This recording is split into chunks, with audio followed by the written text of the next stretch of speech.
리플 XRP랑 함께 성실하게 달려가는 코인신사 채널입니다. 저는 언제나 업비트랑 빗썸, 현물 매매 원칙으로 안정적인 길만을 권장드리고 있어요. 이 현실적인 비중 조절과 흔들리지 않는 원칙으로서 시장의 중요한 이슈들 진심으로 전달 도움 드리도록 하겠습니다. 미다스랑 엑셀라가 협력해서 출시한 XRP 토큰화 상품 MXRP가 현재 시장에서 화제인 상황입니다. 이 표면적으로 봤을 때 XRP를 예치했을 때 1년 수익률이 무려 8%라고 해요. 하지만 여기서 조금 더 들여다보면은 XRP의 미래랑 연결되는 상당히 중요한 메시지가 담겨 있다는 겁니다. 먼저 구조부터 짚어보자면은 MXRP는 기존의 XRP를 엑셀라 네트워크를 통해서 토큰화한 상품이고, 쉽게 말씀드려서 원래 XRP 같은 경우는 리플의 블록체인, 즉 리플 레저 안에서만 온전하게 활용이 되는데, 이걸 엑셀라의 크로스체인 프로토콜을 활용해서 다른 블록체인에서도 쓸 수 있도록 바꿔놓은 겁니다. 즉 현재 리플 XRP가 단순하게 자기 블록체인 안에서만 움직이는 게 아니라 이더리움이라거나 코스모스 같은 이런 다른 체인에서도 활용될 수 있는 멀티체인 자산이 된다는 거겠죠.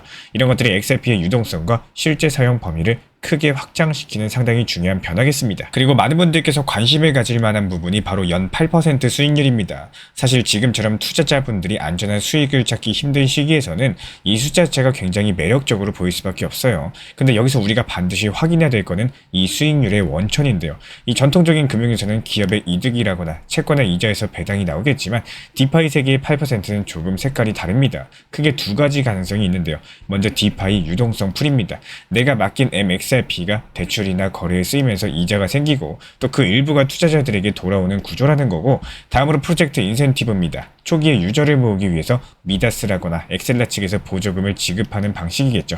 결국에 이 수익률 자체가 실물 경제에서 나오는 게 아니라 생태계 참여자들의 유동성과 프로젝트 의지에서 나온다는 거고, 따라서 연 8%가 영구적으로 유지된다고 믿기는 어렵겠죠. 이런 부분들에 대해서 우리 구독자분들이 미리 알고 반드시 조심하시면서 접근하셔야 됩니다. 그리고 다음으로는 규제 리스크입니다. 요즘에 미국 SEC를 포함해가지고 우리나라 금융위원회까지도 모두 다 스테이킹 수익률 상품에 상당히 민감한 상황인데요. 1년에 6%에서 8% 확정이라는 식으로 홍보하게 되는 경우에 증권성 논란에 휘말릴 수가 있고요. 규제의 대상이 될 수도 있겠습니다. 따라서 이런 상품들이 단기적으로는 투자자들에게 매력적일 수 있겠지만, 중장기적으로 봤을 때 규제 리스크를 감수해야 된다는 점 짚어주셔야 되겠죠. 우리 구독자분들도 단순하게 수익률 숫자만 보실 게 아니라요, 법적, 제도적 시각까지도 고려할 줄 아셔야 되는 거고, 그리고 이 상품이 가지고 있는 XRP 구조적 의미를 말씀드리고 싶습니다. 최근 XRP 같은 경우는 제도권 영역에서는 RLUSD라는 스테이블 코인을 출시를 했고요. 은행 인가랑 ETF 기대감 같은 굵직한 뉴스도 있습니다. 근데 이번 MXRP가 탈중앙 영역, 그리고 즉 디파이 생태계에서의 확장을 보여주는 사례라고 볼 수가 있는데, 쉽게 말씀드리면은 XRP는 이제 제도권 안팎을 동시에 확장하고 있다는 겁니다. 은행 인가랑 ETF 같은 이런 제도권 흐름들이 안정적인 실제 사용을 의미하고 있다면요, MXRP 같은 토큰화 상품은 탈중앙 금융 생태계에서의 활용도를 의미를 하고 있는데요. 이 두 축이 동시에 커지면서 XRP의 위상은 단순 송금 코인을 넘어가지고 글로벌 금융 인프라 자산으로서 진화하고 있다는 겁니다. 그렇기 때문에 MXRP가 단순하게 예치해서 1년에 8% 받는 상품이 아니라요, XRP가 멀티체인 유동성 자산으로 진화하고 있다는 것들을 보여주는 신호겠습니다. 다만 이런 수익률은 지속 가능성이 불확실하고요, 규제 리스크까지도 남아있다는 점을 반드시 알고 계셔야 되는 거고, 그럼에도 불구하고 이런 흐름들 하나하나가 모여가지고 결국 XRP의 중장기적 가치, 그리고 실제 사용 수요를 만들어낸다는 거 상당히 중요하겠습니다. 지금의 가격 단순 변동성만 보지 마시고 이런 구조적인 변화들 함께 읽어낼 줄 아는 눈을 가져야겠죠. 그리고 리플 레저가 또 한 번의 중요한 변화를 준비하고 있는 상황입니다. 리플의 최고 기술 책임자 데이비드 슈워츠가 직접적으로 밝힌 내용인데요. 여기서 핵심은 두 가지예요. 스마트 에스크로랑 경량 프로그래밍 기능, 이 두 가지가 단순해 보이지만 사실 리플 레저의 미래를 크게 바꿀 수 있는 가장 강력한 포인트다라고 볼 수가 있겠습니다. 이 슈워츠 측에서 강조한 첫 번째 메시지가 리플 레저는 이미 금융 수요의 80%를 충족이 가능하다는 건데요. 이게 무슨 말이냐? 리플 레저에는 태생부터 금융에 필요한 기본 기능들이 들어가 있습니다. 탈중앙화 거래소, 그리고 발행 자산, 그리고 에스크로, 그리고 최근에 본체 기능으로 통합된 AMM까지도, 이런 기능만 가지고도 은행이나 결제기관이 필요로 하는 대부분의 금융 시나리오가 가능한 거고, 예를 들어서 송금과 대출 담보 유동성 제공, 이런 것들이겠죠. 이더리움처럼 복잡한 스마트 컨트랙트가 없어도 핵심적인 금융 서비스는 충분히 돌아가게 되는 겁니다. 그런데 남은 20%는 어땠을까요? 여기서 나온 게 바로 스마트 에스크로입니다. 지금 리플 레저의 에스크로는 단순합니다. 일정 시간 동안 잠가두고 조건이 충족되면 해지하는 구조를 가지고 있죠. 하지만 경량 프로그래밍 결합된 스마트 에스크로 같은 경우는 훨씬 더 복잡한 금융 로직을 담을 수가 있습니다. 예를 들어 가지고 A은행이 지급 보증을 올리고 환율이 특정 범위 안에 있으면서 지정 시각 이전에 상대방의 결제가 확인되면 자동으로 풀리는 구조를 가지고 있다는 거고, 이런 것들을 온체인에서 구현할 수가 있게 되는 겁니다. 결과적으로 국제무역금융이라거나 조건부 지급 같은 이런 복잡한 거래도 안전하게 자동화가 된다는 건데요. 여기서 중요한 거는 왜 리플 레저는 이더리움처럼 완전한 스마트 컨트랙트를 넣지 않는가에 대한 여부겠죠. 슈어츠는 불필요한 복잡성을 피하면서 네트워크의 단순성과 효율성을 유지하겠다라고 말을 합니다. 그래서 선택한 게 경량 프로그래밍, 흔히 훅스라고 불리는 구조라는 거죠. 훅스 같은 경우는 아주 짧은 로직을 계정에 붙여가지고 이 거래 전후의 조건을 제어할 수 있게 하는데요. 이게 은행 입장에서 봤을 때 내가 필요한 작은 규칙만 온체인에 붙여가지고 실행시키는 거다. 그렇다 보니까 보안이랑 효율성 측면에서 훨씬 더 안정적이다라고 알고 계시면 될 것 같습니다. 즉, 만능 도깨비 방망이 대신에 꼭 필요한 스위치만 달아주는 효율적인 방식이다. 이렇게 비유해서 말씀을 드려요. 그리고 또 하나 중요한 부분은 상호 운용성입니다. 지금 블록체인 세계에서 가장 큰 과제 중에 하나가 바로 체인 간의 연결, 즉 브릿지인데요. 슈어츠는 리플 레저가 신뢰 최소화 브릿징을 통해 가지고 이런 문제를 풀 수 있다라고 강조했습니다. 쉽게 말하면 중간에 중앙화된 중개자가 없이도 자산을 다른 체인으로 안전하게 옮길 수 있는 구조를 가지고 있다는 거고, 이미 리플 레저 같은 경우는 X체인 브릿지 같은 기능들을 준비 중에 있고, 이런 것들이 스마트 에스크로랑 맞물리면은 크로스체인 결제라거나 원자적인 외환 거래 같은 이런 기관형 디파이 시나리오가 현실화될 수가 있겠습니다. 여기서 실제 사례를 상상을 해볼게요. 첫 번째로 무역금융, 선적 서류랑 은행 보증, 결제 시한 같은 이런 조건에 대해서 스마트 에스크로에 담게 되면요, 이 중간 분쟁이 줄고 수수료도 낮아지게 됩니다. 그리고 두 번째로 외환 결제입니다. 달러랑 엔화를 동시에 바꾸는 PVP 거래도 자동화가 가능해지는데요. 그리고 세 번째로 RWA 토큰 배당 지급인데요. 기업이 발행한 증권형 토큰의 배당을 경량 로직이 자동 분배한다면 운영 비용은 대폭 줄어들 수밖에 없겠죠. 이런 그림들이 단순하게 개인 투자자가 쓰는 디파이가 아니라 글로벌 은행과 기관이 채택할 수 있는 디파이 형태라는 점에서 그 무게 자체가 다르다는 거예요. 물론 위험과 한계도 존재합니다. 브릿지랑 스마트 로직도 잘못 설계하면 취약점이 생기는데요. 그래서 리플 레저는 의도적으로 작고 검증 가능한 로직에 집중을 하는데, 여기서 또 한 가지는 리플 레저의 개정 방식입니다. 새로운 기능은 무조건 검증인 투표를 거쳐야 되는 거고, 중앙에서 단번에 밀어붙이는 게 아니라 합의로서 천천히 활성화되겠죠. 속도는 느려 보이지만 안정성과 신뢰성 면에서는 이게 훨씬 더 강점이 된다는 거예요. 결국에 이번 슈어츠 CTO의 발언 자체가 리플 레저 단순 송금 네트워크에서 경량 스마트 기능을 갖춘 금융 인프라 레이어로 진화하고 있다는 선언이겠습니다. 이 비트코인이 디지털 금, 이더리움이 범용 컴퓨터라면은 XRP 원장은 이제 금융 백엔드 OS를 지향을 하는 거고, 이런 것들이 ETF, 스테이블코인 RLUSD, 그리고 ISO 2002 연동 같은 제도권 금융 흐름과도 맞물리게 되는 겁니다. 즉 XRP는 단순한 투기 자산이 아니라 이 글로벌 금융의 뼈대를 바꿀 수 있는 인프라로서 본격적인 자리매김하는 단계에 들어섰다라는 거겠죠. 이런 흐름들에 대해서 우리 신사 채널 차원에서 모니터링 중에 있고요. 이에 따른 단기 반등 타점에서 빠르게 실시간 브리핑 도움 드리고 있기 때문에 우리 신사 채널 구독해주신 분들 중에서 실시간 커뮤니티방 입장 원하시는 분들 현재 보이시는 번호로 문자 신청 주시면 입장 도움 드리도록 하겠습니다. 그리고 이번 나스닥에 상장된 중국 전기차 업체 지우지 홀딩스라는 회사가 무려 10억 달러 규모의 비트코인 매수 계획을 공식 발표했습니다. 무려 내년에만 1000개 정도의 비트코인을 추가로 매입을 하겠다는 건데요. 이 규모만 들어보면 깜짝 놀랄 만한 엄청난 물량입니다. 먼저 기업 배경부터 짚어보자면은 이 지우지 홀딩스, 사실은 많은 분들이 처음 들어보셨을 겁니다. 중국 항저우에 본사를 두고 있는 중소형 전기차 유통사인데요. 나스닥에 상장돼 있긴 하지만 시가총액은 수천억 원대, 그러니까 글로벌 톱티어 전기차 회사랑은 비교 자체가 안 됩니다. 근데 이런 작은 규모의 기업이 10억 달러, 한화로 약 1조 4천억이 넘는 금액을 비트코인에 투자하겠다라고 나선 건데요. 그렇다면 어떤 이유로 이 회사가 갑작스럽게 비트코인을 매수하겠다라고 나섰을까요? 그 이유는 크게 두 가지 정도로 해석할 수가 있겠습니다. 첫 번째로 기업 생존과 주가 전략입니다. 테슬라가 비트코인을 매입을 했을 때 전 세계 언론이 떠들썩했죠. 마이크로 스트래티지가 비트코인을 사모으면서 비트코인 보유 기업이라는 타이틀로서 존재감을 확 키워놨습니다. 이 지우지도 같은 효과를 노리고 있다는 거고, EV 산업 내에서 이름값이 부족하다면 비트코인 기업이라는 라벨이라도 붙여야지 글로벌 투자자들이 주목을 할 수가 있겠죠. 그리고 두 번째로 중장기적인 자산 전략입니다. 지금처럼 불확실한 글로벌 금융 환경 속에서 현금을 들고 있는 것보다 비트코인을 보유하는 게 더욱더 매력적일 수 있다는 판단이 깔린 거고, 하지만 여기서 냉정하게 보셔야 될 포인트가 있습니다. 이 회사가 과연 10억 달러를 실제로 투입이 가능할까요? 내년 1000개의 비트코인 매수 계획 자체가 현재 시세 기준으로 약 7억 달러 이상이 필요한 건데, 이 지우지의 재무 구조만으로는 불가능에 가깝습니다. 결국에 주식 발행, 채권, 외부 펀딩 같은 이런 방식으로서 자금을 조달을 해야 되는데요. 있는데요. 이게 실제로 실행될지 여부는 아직까지 미지수예요. 다시 말씀드려서 이번 발표가 실행 계획인 건지 아니면 주가 부양용 선언인지는 아직까지 판단이 필요한 부분입니다. 그럼에도 불구하고 이 사건이 중요한 이유가 있습니다. 바로 중국 기업이 나스닥 상장사라는 신분으로서 비트코인 매수를 공식화했다는 점인데요. 중국 같은 경우는 2021년부터 비트코인 채굴과 거래를 전면 금지했죠. 하지만 역설적으로 중국계 기업이 미국 자본시장을 거점 삼아서 비트코인을 매입하겠다라고 발표한 겁니다. 이런 것들이 곧 중국 자본이 우회적으로 글로벌 비트코인 생태계에 진입할 수 있다는 통로를 보여주는 대표적인 사례다라고 할 수가 있는 거고, 한마디로 정책적으로는 금지하지만 이 자본들은 결국에 돌고 돌아서 다시 들어오게 되는 아이러니라는 겁니다. 여기서 우리가 과거 사례를 찾아볼 필요가 있는데요. 테슬라가 2021년 당시 15억 달러 규모의 비트코인을 매수 발표했을 때 시장이 단숨에 4만 달러에서 6만 달러까지 상승했어요. 하지만 그 이후에 일론 머스크의 발언 하나하나에 휘둘리면서 다시 급락하기도 했었죠.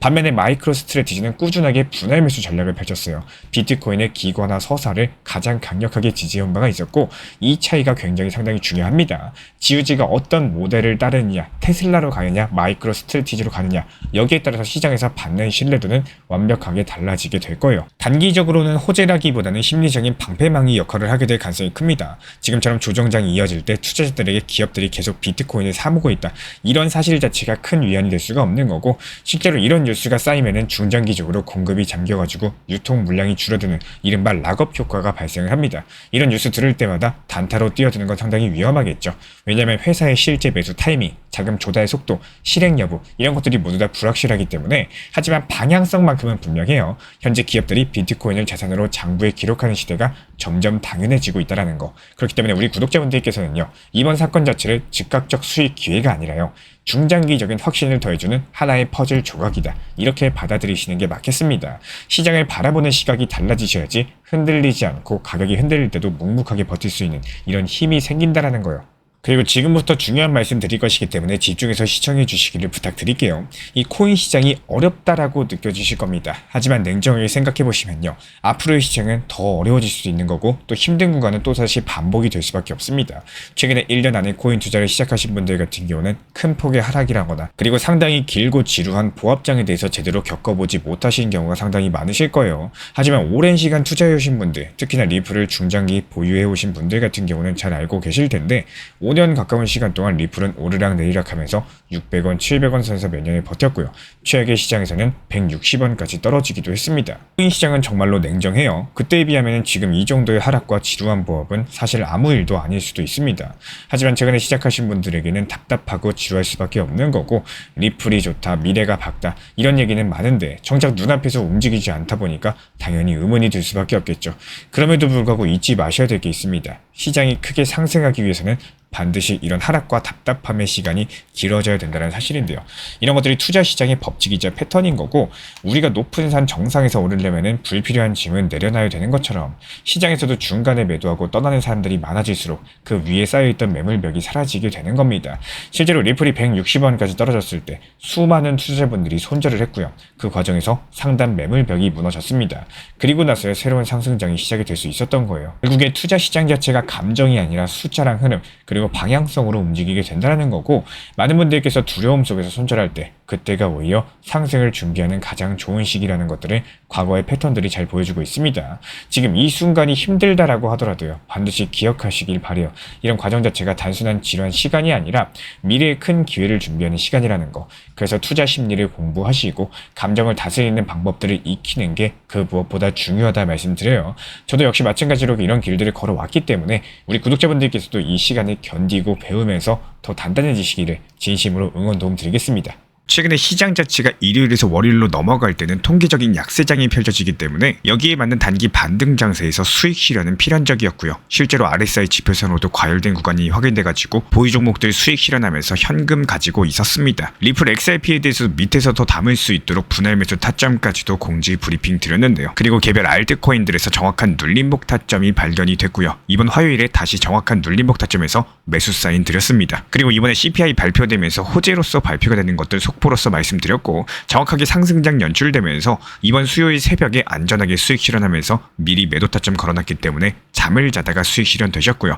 잠에서 깨어나고 보니까 이미 매도가 되어 있고 계좌의 수익은 점점 쌓여가고 계십니다. 이렇게 개별 알트코인 방뿐만 아니라 GPT 타점을 활용한 인공지능 단타방에서도 새벽에 수익 매도 체결까지도 완료가 됐는데요. 이렇게 요일별 그리고 시장 타이밍별 매수 매도 타점을 통해 가지고 상승이 시작하기 전에 미리 매수했다가 하락장 나오기 전에 미리 매도하면서 눌림목 라인에서는 날카롭게 매수를 통해 가지고 미리미리 매도가를 걸어놓고 또 잠을 자고 일어나 보니까 수익이 체결될 수 있도록 타점 설정까지도 도움드리고 있습니다. 현재 현금 비중 자체가 증가되었기 때문에 다시 또 눌림목 타점에서 매수 사인 드릴 예정이고요. 이런 부분들에 대해서 실시간 정보 받아보고 싶으신 분들은 현재 보이시는 번호로서 문자 신청 주시면은 바로 입장 도움 드리도록 하겠습니다.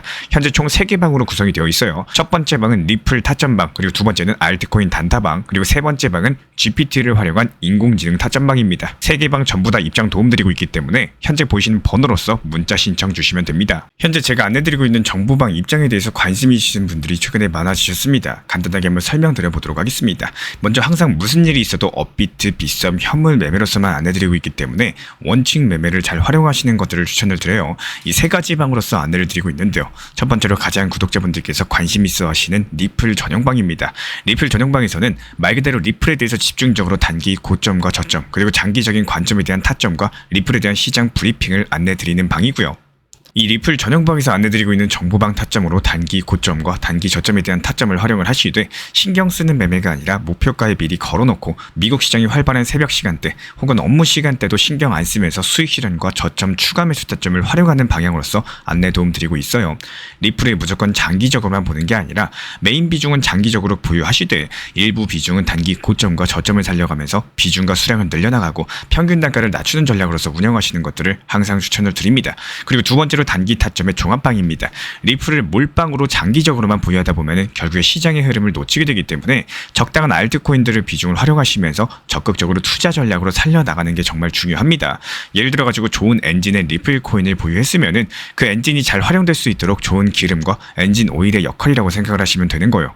안내드리고 있는 단기 타점의 목표 타점, 성향은 말 그대로 단기적으로만 접근하시는 걸 항상 추천을 드리고 있습니다. 간혹 지금 시장이 안 좋은 단기적인 알트코인이 가능하냐 이렇게 생각하시는 분들도 계신데요. 지금 시장에서 단기 타점이 불안하다라고 느끼시거나 알트코인을 공략하는 게 맞나 이렇게 생각하시는 가장 큰 이유 중에 하나는 시장의 테마에 맞는 코인이 아니라 이미 급등이 나왔거나 주목을 받고 있지 못한 코인들을 공략을 하거나 혹은 목표 타점이 비정상적으로 높거나 혹은 순간적으로 움직임이 나올 수 있는 단기 고점의 타점을 찾지 못해서라고 생각을 해요. 결국에 투자 시장은 순환적으로만 흘러가기에 적당한 알트코인들을 비중에 맞춰가지고 병행하면서 여기서 나온 수익들로 리플의 단기 저점 매수의 계획을 통해 가지고 하나의 톱니바퀴처럼 움직이도록 내 포트폴리오를 구성을 할 줄 아셔야 됩니다. 타점은 말 그대로 단기 타점답게 수익 실현하고 나면 사실 그 이후에 더 상승하던 떨어지던 크게 신경 쓸 필요가 없겠죠. 시간 또한 바빠가지고 걱정할 필요가 없는 게 항상 말씀드린 이런 목표 타점에 미리 걸어두면은 신경을 쓸 필요가 없다는 점을 반드시 생각을 하셔야 됩니다. 그리고 세 번째로는 종합 브리핑방인데요. 중요할 수 있는 속보, 시장 브리핑에 대한 핵심 내용들을 전달 드리면서 시장이 어떻게 흘러가고 앞으로의 시장이 어떻게 움직일까 이런 중요 핵심 내용 같은 것들을 전달드릴 뿐만 아니라 메이저 코인과 그리고 스윙과 중장기적인 타점에 대해서 안내드리면서 단기적 관점보다는 조금 보유 기간이 있다라고 하더라도 목표 타점 자체를 높게 보는 방향으로서 안내드리고 있는 방입니다. 대표적으로 최근에 도지코인에 대해서도 목표 타점을 높게 276원의 종합 브리핑방에서 타점 안내드리면서 여유롭게 약 5일 정도 보유하면서요. 도지코인이 상승이 연달아 나오고 있을 때 오히려 과감하게 370원의 목표 타점을 안내드렸습니다. 이렇게 상승이 잘 나오고 있을 때는 대부분 여기서 더 오르는 게 아닌가 이렇게 생각을 하시는 분들이 많이 계시겠지만 항상 적당한 고점에서 수익 실현하는 것들을 목표로 잡는 게 정말 중요하다고 말씀을 드려요. 이렇게 3가지 방 입장 안내드리고 있기 때문에 항상 업비트, 빗썸으로서 현물에 대해서 안내드리고 있습니다. 비중 조절과 원칙 매매를 통해서 일하거나 바쁜 와중에 신경 쓰시는 매매보다는요.